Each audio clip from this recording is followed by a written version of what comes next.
Hey guys, Joseph here with Engadget, and I have in my hands something that many of you may have been anticipating.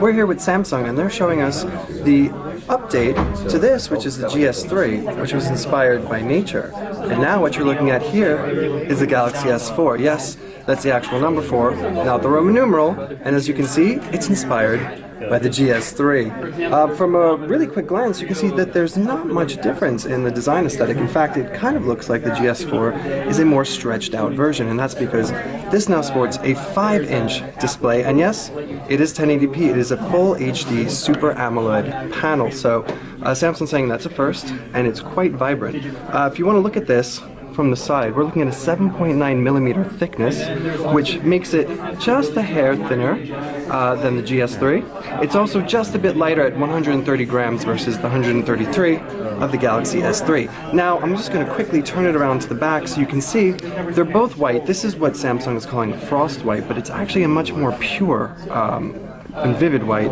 much more cleaner than what you're going to see here on the GS3 or the Note 2. And of course, since this doesn't have any sort of carrier branding on it, it falls in line with the other designs you've seen on Samsung's global products.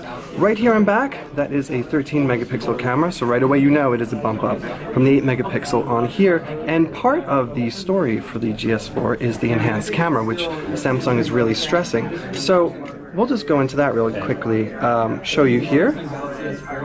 You can hear the little sounds, they're no longer water inspired. Then we'll go straight into the camera and you can see that it has an interface that it borrows, if we tap here on mode, from the Galaxy camera. So you're looking at the mode wheel that you can scroll through. You have options for panorama, something Samsung is calling eraser, so that if there are photo bombers in the background, as you can see highlighted here in pink, or sort of noise or motion blur, you can take a couple burst shots, tap on that highlighted portion, and remove it from your final shot. Now, the other big innovation in the camera is that it does a dual recording and dual shot mode. So if you want, you can go ahead and tap this icon, and what it's going to do, we can affect it, is it's going to pop up an option over here which we can scroll through a template. So this is the stamp option, but you can do oval blur, there's a heart shape, and what it does is it'll take the front-facing image and it'll put it there, which we can also swap around if we tap on this icon. And so you can take photos, whatnot, include yourself. There's also dual recording, and that does 1080p video as well.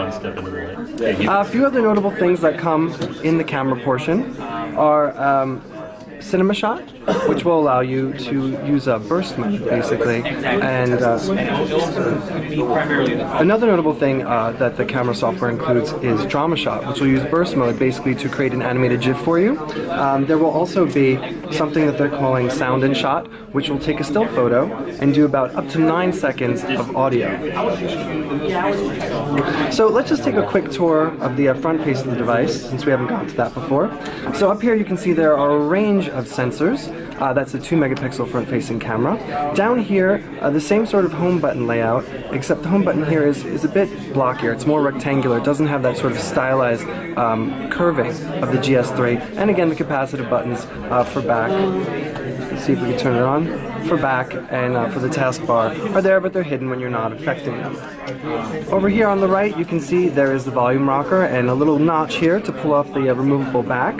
And we should note that underneath there's a 2600 milliamp hour battery, which is again just a slight bump up from the GS3. And if you're sort of getting the notion here that this is just an evolution to the GS3, well, you've cottoned on to exactly what the GS4 is overall. Down here you can see the speaker grill, same allotment as you're seeing on the Note 2. And then here on the left side is a more elongated, it's a bit thinner, more refined looking volume rocker.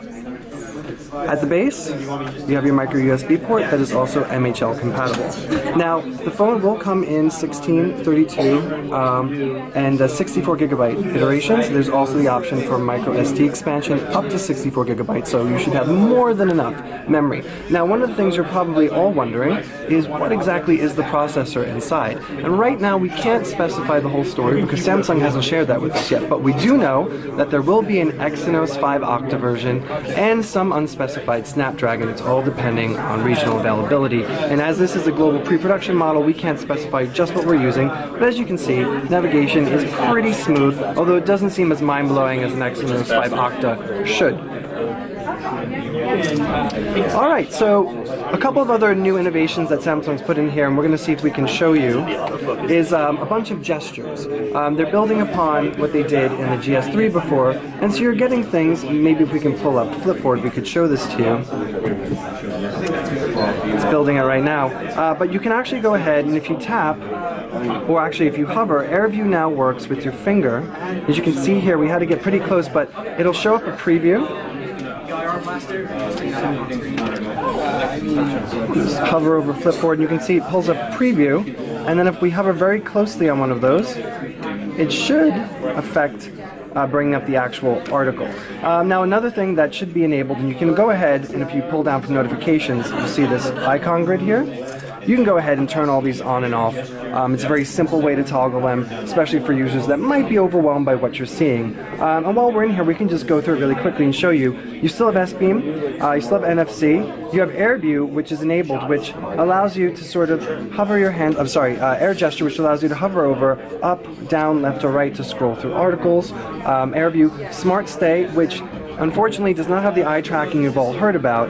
What it does is it uses facial recognition to acknowledge when you're tilting the phone up or down to scroll. So we'll go ahead and see if we can show you some of that. Now if we go back to the home screen and pull up the browser here, just by simply waving our hand up or down, we can scroll up and down the screen. We can also go side to side if the camera picks it up, and scroll through different pages within the browser. Now this also works in the gallery as well.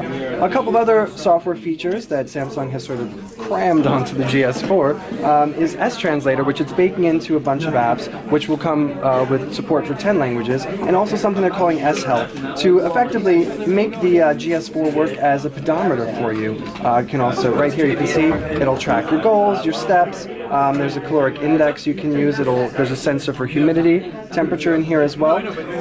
And to pair with this, there's a whole bunch of accessories that Samsung has sort of created. There's the S-Band, which is similar to something like the Jawbone Up, which sort of dupes the functionality of this and will sync with it over Bluetooth 4.0. There's also a scale, for those of you that want to take it to the extreme.